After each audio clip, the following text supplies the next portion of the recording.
Good morning, everybody. As you're watching this right now, hopefully, if everything went the way it was supposed to, I'm currently on the road taking my son Griffin to Harding University in Searcy, Arkansas. And so, because I'm doing that, I'm not going to be able to do class live today. So that's why we went ahead and made this video ahead of time. I apologize for not giving you fair warning about that, but you're still free to make any comments that you'd like to this morning when this is posted, or even after you're done watching it. If you got other questions or comments that you want to make, things you want to talk about, feel free to make those comments, and I'll make sure to look at those when I get a chance, and maybe answer some questions that you have. We talked about at the end of class last week how we're getting to the very end of this study that we've been going through together on the Book of Kings. Not the book, but on the Old Testament Kings that we see, in First, 2nd Kings, and 1st, 2nd Chronicles, and I guess a little bit in 1st, 2nd Samuel, if you want to talk about Saul and David. So, but we're wrapping that up. We started this. I kind of look back just to see how long we've been going through the study, and it's been about a year. It was like right at the end of summer, beginning of the school year. In 2019 when we started this study together. And so we've been on this journey for a while. I hope that overall this has been something that's been beneficial to you as you participated in it. I miss being in the room with our ladies class that we started this study with on Tuesdays, and being able to interact and answer some of your questions right then, being able to put some things up on the screen, on the whiteboard, that kind of make things a little bit easier to understand. But having said that, I even doing this online since we've had the pandemic thing, I've enjoyed, for myself, just studying some of these things, and also being able to share some of these things with you.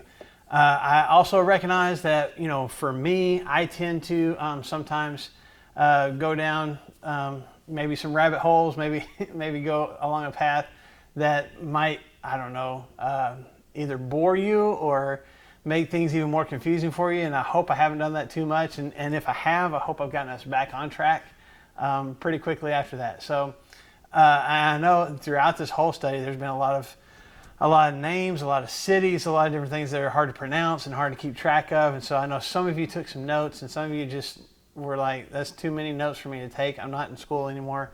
And you just kind of sat and listened. And I appreciate your patience, with that as well. We do want to wrap up the study today that we've been going through and looking at all these Old Testament kings, starting all the way with Saul and now coming here to the end of the kingdom of Judah. So just to kind of pick up at the very end of where we left off with class last week, we're on the last king of Judah. And if you remember, the northern kingdom of Israel had already been conquered by the Assyrian Empire. And that happened around 722 BC, so a little over 700 years before Jesus came to this earth, is when the nation of Israel, the northern kingdom of Israel, was conquered by the Assyrian Empire. And then Judah survived the Assyrians, but now they're in trouble with the Babylonians. The Babylonian Empire ended up taking over the Assyrian Empire and conquering even more territory besides what the Assyrians had conquered. And they have already come more than once to the city of Jerusalem and have taken prisoners, have taken possessions, and now things are not going well for the kingdom of Judah once again. Okay, so let's just pick up with Jehoiachin, the next to the last king. This is where we left off at the end of class. He reigns for about 3 months. If you remember that Josiah had 4 sons, and 3 of those ended up becoming kings. So the first one is Jehoahaz. He didn't last for very long.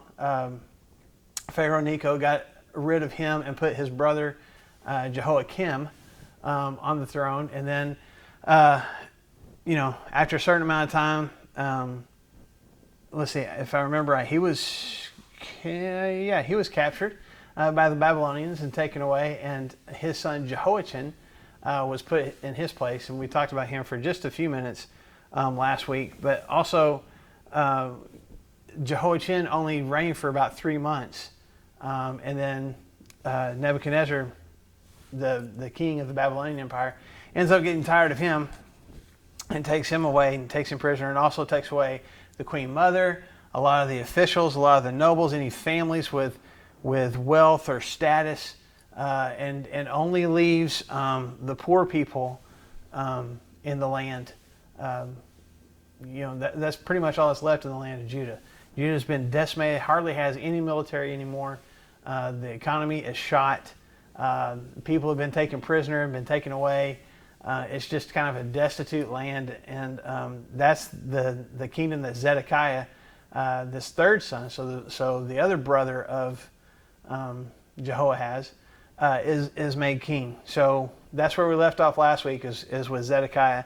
Remember, his Hebrew name is Mattaniah, but Nebuchadnezzar changed it to Zedekiah.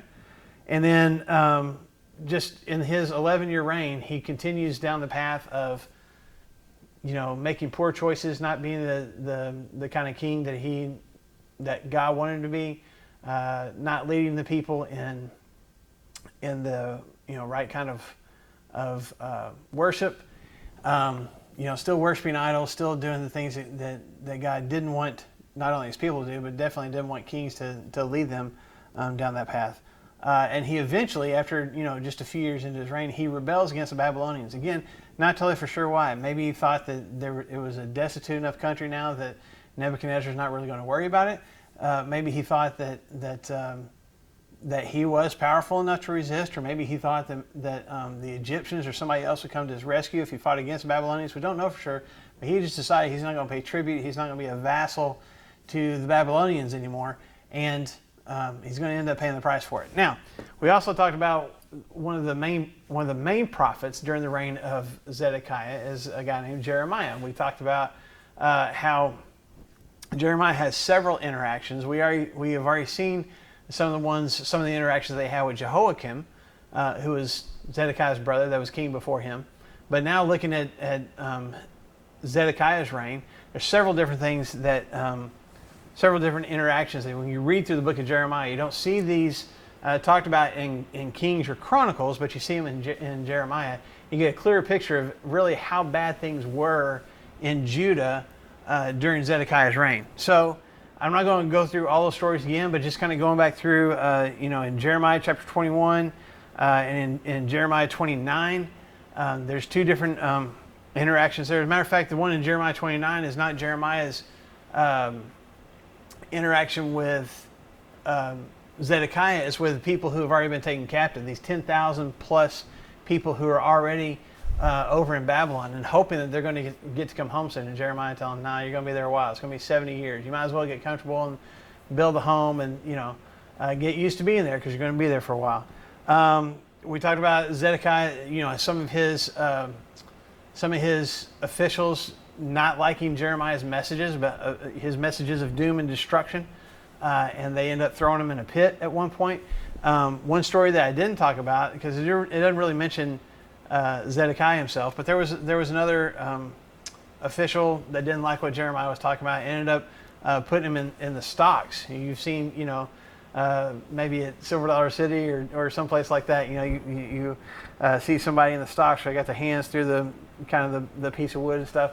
He was in something like that. It was either him standing and having hands in his head through, these holes that were holding him in place, or he would be sitting on the ground and have his feet and his hands kind of, where he couldn't get free. Anyway, several times Jeremiah just had really bad things happen to him, and he never wanted the job in the first place. We've talked about that, how God called him to be a prophet, but that was never what he intended to be. It was never his plan. And as a matter of fact, there's I believe it's Jeremiah chapter 20. Let me double check real quick. I believe it's Jeremiah chapter 20 where Jeremiah, there's several times where he kind of gripes to God about this job that God has given him. Let's see. Hold on just a minute. I'm looking this up on my computer. I know I'm wasting time here. Forgive me for just a second. Well, that's not working. But I believe it's in Jeremiah chapter 20 where Jeremiah looks at God and says, "God, you tricked me. You totally duped me. I was tricked into being a prophet. I never wanted to be a prophet, and you tricked me into this position where I have to say things that people don't like and bad things happen to me." And you see that several times. I've mentioned it, but you see that several times throughout Jeremiah, where Jeremiah is just brutally honest, not just with the people that God is sending him to give these messages to, but also he's being brutally honest with God. God, I am hurting, I am frustrated, I'm angry, I'm sad, all these different emotions. He doesn't have a problem with expressing those things to God. And I just want to reiterate, I know many of you have heard me talk about this before, but our God is big enough to handle it when we want to be completely honest with him. That's not to say we just have, the freedom to say whatever we want to God and suffer no consequences. We have to be careful about that. But at the same time, our God's a pretty big God, and he can handle it when we choose to be honest with him. When there's things that are hurting, when there's things that we don't understand, and we cry out to God and we say, God, I just don't get it. I don't understand why this is happening to me. I don't see what your plan is. I'm frustrated. I'm angry. I'm hurt. Why are you causing this to happen? There's never a time that God is not able to handle that. Now, we also need to understand God doesn't necessarily want to respond in the way that we want him to. Sometimes we want to be frustrated with God and yell out and cry out to God, and God go, oh, well, I'm sorry, you didn't understand. Let me explain everything for you. And that's not always the case. Sometimes we get a clear picture, and it might be a little while before we get it, but we get a clear picture and we're able to look back and go, now I see what God was doing there. But a lot of times we don't get an answer. God's not planning on giving us one. God's just wanting us to trust. And that's really what he wanted with Jeremiah. I'm sure that God was going, yeah, Jeremiah, it's a terrible job. But I knew you could handle it. I knew you could handle it with my strength and my help, and you're doing fine, so keep going. And as frustrating as it might have been for Jeremiah, it was an important job for him to have, to share this message with God's people and to continually try and try to get them to make some changes. And maybe even the frustration wasn't just with them not wanting to hear what Jeremiah was wanting to say and the consequences that he had to suffer, but also his message is falling on deaf ears. There's not, especially during Zedekiah's reign, it's making no difference. He's telling people, you need to repent, you need to make changes, you need to turn your heart back to God. And it's almost like little kids covering their ears and la, la, la, la, I can't hear you. They're just not doing it. They're choosing not to listen to Jeremiah. Even though things have already gotten bad, they're choosing not to listen to him.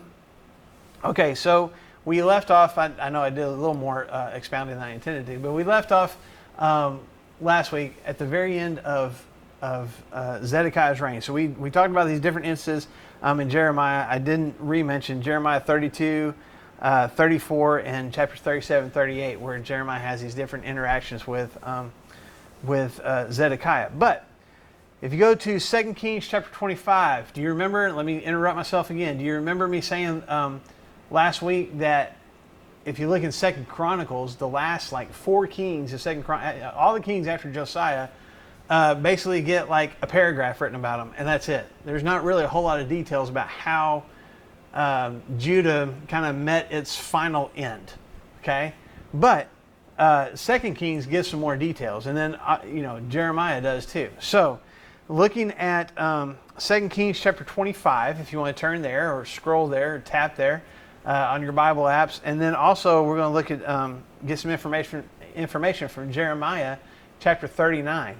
You can look at either one of those spots. Okay, but there's what I'm about to share with you. There's no mention of in 2 Chronicles. So, just so you know, there's been a 2-year siege going on from the Babylonian army. The Babylonians have come and surrounded Jerusalem, and I don't think, because they've already invaded the land before and because they've come into Jerusalem and taken stuff before, I don't know that it's necessarily that the Babylonians couldn't get into Jerusalem. But they have completely surrounded the city. I'm sure that took some time to get their army all the way completely around the city. And then it's also a psychological thing. The people who are inside the city, they can't get out, they can't get supplies. There's nobody from the outside that can supply them or help them. And so it's wearing the city down. Now, we have talked about in the past, some of the other kings have built walls around some of the wells, and so there was still a water supply inside the city, so the people could last inside for quite a long time. But they're going to run out of food supplies. Even if they had some little small gardens, in and around their homes, that's not going to last. That's not going to be enough. And so it's a way to really starve out the people and really make them completely defenseless once the army decides to finally go ahead and storm the city, which is what the Babylonians do. They eventually begin to break different sections of the wall down. It wasn't just one part. There were different sections that came and attacked and just were breaking down huge chunks of the wall all around the city. Zedekiah and some of his officials, once the walls start coming down, once the Babylonian army starts coming in, Zedekiah and some of his officials try to escape. So they try to sneak out of the city without being captured. And actually they get out. They get out and get past the troops.